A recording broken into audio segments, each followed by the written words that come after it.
On Ljungby estate, there is a great stone called the Mogla stone, under which long ago trolls lived, and they were also accustomed to celebrating Christmas with dances and games there. Late one Christmas Eve, the Lady Sissela Ulfstad was sitting in her home and heard the trolls making an awful din out there under the stone.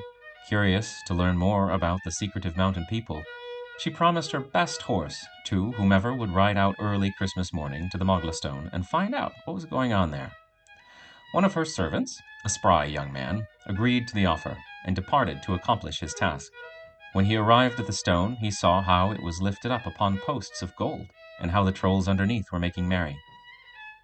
A young troll woman came out towards him bearing a drinking horn and a flute, and told him first to drink the mountain king's health and then blow 3 times in the flute. The man took both items, but at that moment he heard the voice of an unknown woman whisper sound advice in his ear. He quickly tossed the drink over his shoulder and rode like the wind over fields and meadows home to the farm.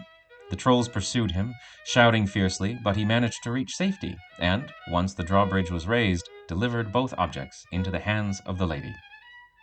Outside the trench, around the fortress, stood now the trolls, who promised Lady Sissela success and great riches if she would return the horn and flute.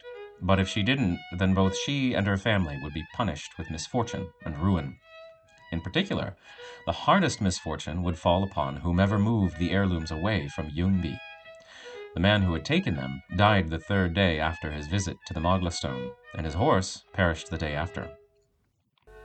During the War of 1645, Field Marshal Gustav Horn, who had his headquarters in Fjälkinge, asked to see the horn and flute, and sent a messenger to collect them. As unwilling as Axel Gyllenstierna was, who owned Ljungby at the time, to grant Horn's request, he dared not refuse, and so surrendered the 2 troll things, though with an urgent request that he get them back as soon as possible.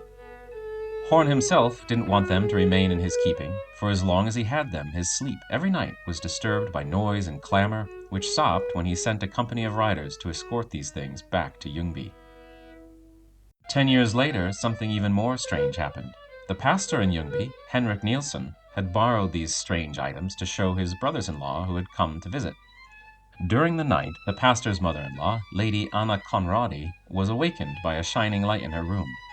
The hangings were drawn back from her 4-poster bed, and onto the mattress was lowered a basket, in which sat 5 small children, who cried, "Oh, be good, as you tend to be good, and let us have our horn back again."